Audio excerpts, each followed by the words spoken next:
صرف شادی کے وقت مثال کے طور پر جب شادی سے پہلے سب سے پہلے ختم قرآن کرایا جاتا ہے. شادی کے پہلے فنکشن سے بالکل اس سے بھی پہلے, شاید برائڈل شاور سے بھی پہلے ختم قرآن. اور اس کے بعد جتنے فنکشنز ہوتے ہیں سب میں قرآن کے احکامات پیروں تلے روندے جا رہے ہوتے ہیں. یہ ہم مسلمان ہیں, ہم اہل القرآن ہیں, ہم جن کو اللہ تعالیٰ نے اتنی بڑی ذمہ داری دی تھی. یہ معجزہ ہے ہمارے پاس. سارے انبیاء کا معجزہ اسی وقت تک معجزہ ہوتا تھا جب تک کہ وہ زندہ رہتے تھے. آج موسیٰ علیہ السلام کا وہ معجزہ کہ جس سے انہوں نے اپنا عصا مار کے سمندر کو 2 حصوں میں ڈیوائڈ کر دیا تھا, وہ ہمارے لیے صرف ایک کہانی ہے. آپ اور میں کتنا بھی ڈاکیومنٹریز میں دیکھ لیں, آبویسلی جو بنی اسرائیلی موسیٰ علیہ السلام کے نیکسٹ کھڑے ہوئے تھے اور جس وقت انہوں نے اپنی آنکھوں سے, سر کی آنکھوں سے سمندر کو 2 دیواروں میں بنتے ہوئے 2 پہاڑوں کی طرح کھڑے ہوتے ہوئے اور راستہ بنتے ہوئے دیکھا تھا, وہ امپیکٹ جو ان پر آیا ہوگا وہ آپ پر اور مجھ پر تو کبھی بھی نہیں آ سکتا. میرے اور آپ کے لیے تو یہ کہانی ہے. ہر نبی کا معجزہ, ہر رسول کا معجزہ ان کی زندگی تک معجزہ ہوتا تھا. رسول اللہ صلی اللہ علیہ وسلم کا معجزہ رہتی دنیا تک کے انسانوں کے لیے معجزہ ہے, اور وہ معجزہ آپ کے اور میرے ہاتھوں میں ہے. اس معجزے کو ہم پڑھتے ہیں. اس وقت بھی الحمدللہ اسی معجزے کو آنر کرنے ہم یہاں بیٹھے ہیں. تو ہم کیوں شرمندہ ہوں؟ ہم کیوں جو ہے وہ ڈرے ڈرے رہیں؟ ہم کیوں جو گھبرا گھبرا کے عمل کریں؟ اللہ کو ہم رب کائنات تو بہت آرام سے کہہ دیتے ہیں, لیکن جب اللہ کے دیے ہوئے احکامات پر ہم سے عمل نہیں ہوتا تب ہمیں رب کائنات کا ٹائٹل یاد نہیں آتا, تب ہمیں یہ اس بات کا یقین نہیں ہوتا کہ اللہ تعالیٰ آسمان سے ہم پر کوئی عذاب نازل نہ کر دے. ہاں اللہ مہلت دیتا ہے, یہ اس کی رحمت ہی ہے کہ ہمارے گناہوں کے باوجود ہماری زبان پر چھالے نہیں پڑتے ہیں. ہم بچوں سے تو کہہ دیتے ہیں جھوٹ بولو گے تو ناک پہ نوکیوں کی طرح لمبی ہو جائے گی. کسی بچے کی ناک لمبی ہوئی کبھی بھی؟ ہم بچوں سے کہتے ہیں جھوٹ بولو گے نا تو زبان کے اوپر سسٹ آ جائے گا, بلسٹر آ جائے گا. کچھ ہوتا ہے؟ کچھ بھی نہیں ہوتا.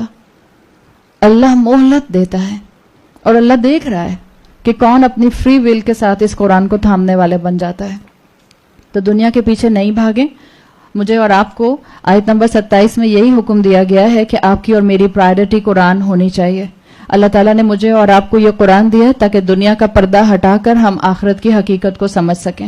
اور اللہ تعالیٰ نے یہاں پر یہی الفاظ کہے, وَاتْلُ مَا أُوحِيَ إِلَيْكَ مِن كِتَابِ رَبِّكَ لَا مُبَدِّلَ لِكَلِمَاتِهِ. اللہ کے کلمات میں کسی قسم کی تبدیلی نہیں ہو سکتی.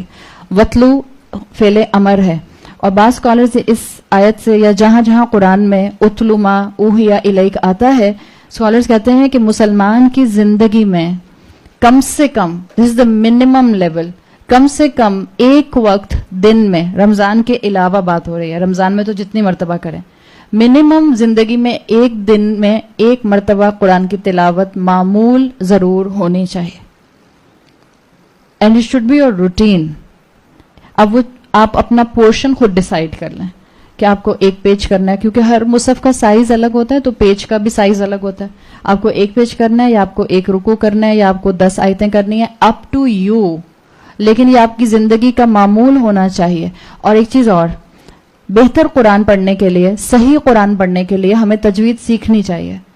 اور تجوید کے کئی کورسز ہوتے ہیں الحمدللہ. خواتین کو بہت کم ٹائم میں بھی تجوید سکھائی جاتی ہے الحمدللہ. آئی ایم ناٹ شیور کہ تمکین اب کرائیں گی, اس لیے کہ جن کا یہ گھر ہے نزیحہ کا, ان کی بیٹی بھی کریش کورس کرواتی ہیں, اور وہ 12 دن کا کورس ہوتا ہے الحمدللہ. کئی کورسز کروا چکی ہیں, اور 12 دن کے اندر جو ہے وہ آپ کو قرآن صحیح پروننسیشن کے ساتھ پڑھنا آ جاتا ہے. تو یہ ایک آپ کی پرائرٹی ہونی چاہیے کہ آپ قرآن کو صحیح پروننسیشن کے ساتھ پڑھیں. دوسرا, اور آپ سے کہا کہ اس قرآن کی تلاوت کا ایک معمول ہونا چاہیے کہ دن میں ایک مرتبہ میں نے پڑھنا ہے. تیسرا, آپ جب بھی قرآن پڑھیں آؤٹ لاؤڈ پڑھیں. منہ بند کر کے قرآن نہیں پڑھا جاتا, نہ منہ بند کر کے نماز پڑھی جاتی ہے, نہ منہ بند کر کے قرآن پڑھا جاتا ہے. آپ کے ہونٹ ہلنے چاہیے اور اتنی آواز سے آپ قرآن پڑھیے کہ آپ کو اپنی آواز اپنے کانوں میں آئے, اس لیے کہ یہ سننے کا بھی بہت تھراپیوٹک ایفیکٹ ہوتا ہے. جو آپ کانوں سے سنتی ہیں وہ ڈائریکٹ آپ کے دل پر امپیکٹ کرتا ہے, اور جو آپ آنکھوں سے دیکھ رہی ہوتی ہیں وہ ڈائریکٹ آپ کے دل میں جا رہا ہوتا ہے. سو آپ کئی اینگل سے قرآن کو ایبزارب کر سکتے ہیں. یقیناً قرآن کے الفاظ جو تلاوت کرنا, اس کو سمجھنا اور پھر اس پر عمل کرنا, اس کی تو یقیناً بہت زیادہ ویلیو ہے. لیکن کبھی بھی کوئی آپ سے پوچھتا ہے کہ میں قرآن سمجھتی نہیں ہوں, میں صرف پڑھتی رہتی ہوں, تو کیا میں قرآن اگر سمجھتی نہیں ہوں تو میں قرآن کی تلاوت چھوڑ دوں؟ آپ کیا کہیں گے؟ ہاں چھوڑ دیں, آپ تو سمجھتی نہیں ہیں, بیکار پڑھتی ہیں بالکل. کبھی بھی ڈسکریج نہیں کریں, اس لیے کہ یاد رکھیں اس کا ایک ایک لیٹر جو پڑھا جائے گا اس پر 10 نیکیاں مل رہی ہیں. اور جو روز اپنی عادت بنا لے گا اور اللہ تعالیٰ اس کے دل میں یہ بات ڈالے گا ضرور کہ میں جانوں تو اس کتاب میں کیا ہے, میں دیکھوں تو اس کتاب میں کیا ہے, تو اس کو انڈر ایسٹیمیٹ نہ کریں. اپنے قرآن کے الفاظ کو پڑھتے رہنا یہ بھی ایک بہت بڑا آنر ہے. کس کا کلام پڑھ رہے ہیں ہم؟ اللہ کا کلام پڑھ رہے ہیں. وہ کلام جو آسمانوں سے, جو لوح محفوظ سے آیا ہے, جو سیکرٹ ٹیبلٹس کے اوپر 7th سکائی پر رکھا ہوا ہے, وہ کلام آپ کو اور مجھے پڑھنے کی جو ہے اگر اللہ تعالیٰ توفیق دے دیتا ہے تو اٹس اے بگ آنر. ایک کہانی آپ لوگوں نے اکثر سنی ہوگی جو کتابوں میں لکھی ہوتی ہے کہ ایک مرتبہ ایسے ایک اسٹوڈنٹ نے اپنے ٹیچر سے پوچھا تھا کہ اگر قرآن مجھے سمجھ نہیں آتا, میں صرف پڑھتا ہوں لیکن مجھے اس کا مفہوم سمجھ نہیں آتا, ٹرانسلیشن سمجھ نہیں آتی ہے, اور ہر وقت موقع نہیں ہوتا کہ میں ٹرانسلیشن پڑھوں, تو کیا میں قرآن پڑھنا چھوڑ دوں؟ مطلب میں صرف اسی وقت پڑھوں جب میں ٹرانسلیشن پڑھ سکوں, صرف تلاوت نہ کروں؟ تو ان کے استاد نے ایک کہانی ان کو سنائی کہ ایک مرتبہ ایک بیٹے نے اپنے باپ سے یہی بات کہی تھی. اس نے کہا تھا کہ مجھے سمجھ تو آتا نہیں ہے قرآن میں کیا لکھا ہوا ہے, اور آپ مجھے روز پڑھاتے رہتے ہیں, تو فائدہ کیا ہوتا ہے؟ تو وہ جو والد تھے وہ اپنے بیٹے کو بیچ پہ لے گئے اور انہوں نے اس بچے کو ایک بالٹی دی اور خود تھوڑا دور جا کے بیٹھ گئے. اور بالٹی گندی سی بالٹی تھی, بہت ہی گندی بالٹی, اور اس میں سوراخ تھے. تو انہوں نے وہ بالٹی اس بچے کو دی اور اس سے کہا کہ اچھا ٹھیک ہے, میں وہاں بیٹھ رہا ہوں, تم جاؤ اور سمندر میں سے پانی لے کر میرے پاس آؤ. تو وہ بچہ گیا اور بالٹی میں سے پانی لے کر جب تک باپ کے پاس پہنچا تو کیونکہ بالٹی میں سوراخ تھے, ہولز تھے, پانی سارا ختم ہو گیا. تو باپ نے کہا دوبارہ جاؤ. پھر وہ آیا, پھر یہی ہوا, پھر وہ گیا, پھر واپس آیا, یہی ہوا, بیک اینڈ فورتھ. چوتھی پانچویں دفعہ میں بچے نے کہا کیا مذاق ہے ابا جی, آپ مجھے بھیجتے ہیں, بالٹی میں تو ہولز ہیں, پانی ختم ہو جاتا ہے. تو ابا نے کہا اس کے کہ بیٹا ذرا بالٹی کو اوپر اٹھا کر دیکھو. وہ جو بالٹی گندی تھی وہ صاف ہو گئی تھی, پانی تو نہیں آیا. ہاں جو مقصد تھا اس بالٹی میں پانی لانے کا وہ تو پورا نہیں ہوا, لیکن جو بالٹی کا گند تھا وہ صاف ہو گیا. تو کچھ نہ کچھ تزکیہ ضرور ہوتا ہے تلاوت سے, کچھ نہ کچھ آپ کا دل کے اندر آپ کا فرنیچر ہلتا ضرور ہے. ہاں یہ الگ بات ہے کہ جب آپ قرآن کا فہم حاصل کرتے ہیں, جب آپ قرآن پر تفکر کرتے ہیں, تب آپ کے دل اور دماغ کا سارا فرنیچر ہل جاتا ہے اور آپ کو لگتا ہے کہ اب مجھے سبھی کچھ ری ارینج کرنا پڑے گا. اور جب دل اور دماغ کا فرنیچر ہلتا ہے, یاد رکھیں it's a very good sign. جب دل اور دماغ کا آپ کا فارمیٹ چینج ہوگا, جب ہی آپ اپنی زندگی اور اپنے لائف سٹائل کے اندر اللہ کو ایڈجسٹ کرنے کی کوشش کریں گے. اگر میرا دل اور دماغ اپنی جگہ پرسسٹنٹ رہے اور میں سنوں قرآن ایک کان سے اور دوسرے کان سے باہر نکال دوں, اس کا مطلب ہے کہ میرے دل کے اندر وہ پینیٹریشن ہو نہیں رہی جو کہ ہونی چاہیے. تو اسی طرح سے اسکالرز کہتے ہیں کہ تلاوت کا فائدہ ہے اور تلاوت جو ہے وہ ضرور اپنی زندگی کا حصہ رکھنی چاہیے. تو قرآن کی تلاوت پر وقت لگائیں. رسول اللہ صلی اللہ علیہ وسلم کی حدیث میں آتا ہے اقرأوا القرآن, قرآن کی تلاوت کرو, فإنہ شافع, یقیناً یہ تمہارا انٹرسیشن کرے گا, لأہلہ یوم القیامہ, یہ اپنے پڑھنے والوں کے لیے قیامت کے دن شفاعت کے لیے آئے گا, سفارش کرے گا اللہ سے. تو فرمایا وَاتْلُ مَا أُوحِیَ إِلَيْکَ مِن کِتَابِ رَبِّکَ لَا مُبَدِّلَ لِکَلِمَاتِہِ, اس کے کلمات میں کوئی تبدیلی نہیں ہے. لا مبدل لکلماتہ بہت امیزنگ ہے. آپ جتنی بھی اللہ تعالیٰ نے آسمانی کتابیں بھیجی ہیں, ڈیوائن بکس, اب ان سب میں آپ کو پرومیننٹلی بائبل ملتی ہے اور قرآن ملتا ہے جو انٹیکٹ ہے پراپرلی. اور بائبل کے آپ کو معلوم ہوگا کتنے ورژنز ہیں, ایک بائبل نہیں ہے, بائبل میں بہت سے ورژنز ہیں. ایک کتاب میں لکھا تھا کہ اگر آپ اس وقت امیجن کریں تھوڑی دیر کے لیے کہ پوری دنیا سے مصحف لکھا ہوا بین الدفتین, دو جلدوں کے درمیان, دو بائنڈنگ کے درمیان ختم ہو جائے, امیجن کریں تھوڑی دیر کے لیے کہ قرآن دنیا میں ایسے ٹینجیبل فارم میں ہاتھ میں لینے کے لیے مٹیریلسٹکلی نہ رہے, تو کیا پھر بھی قرآن موجود رہے گا؟ کیسے؟ حفاظ کے دلوں میں قرآن محفوظ ہے. اور کوئی ایک حافظ ہے ہماری امت میں؟ الحمدللہ ہر خاندان میں 3 سے 4 تو نکل ہی آتے ہیں ماشاء اللہ, کیونکہ یہ کانسیپٹ ہمارے ہاں چلے آ رہا ہے اور یہ بہت اچھا کانسیپٹ ہے. ہاں ہمیں اپنے بچوں کو اس حفظ کے ساتھ صرف روٹ لرننگ کا کانسیپٹ نہیں دینا چاہیے, بلکہ اس کی ان ڈیپتھ اسٹڈی کا, اس کے فہم اور اس کی سمجھ کا کانسیپٹ بھی دینا چاہیے. بائبل کس کو حفظ ہوتی ہے؟ بائبل کے ورژنز اتنے زیادہ ہیں کہ بائبل کوئی حفظ نہیں کر سکتا. تو اللہ تعالیٰ نے اس کلام کے لیے, اس کی حفاظت کے لیے ایک طریقہ یہ بھی رکھا ہے کہ یہ دلوں کے اندر محفوظ کیا جاتا ہے.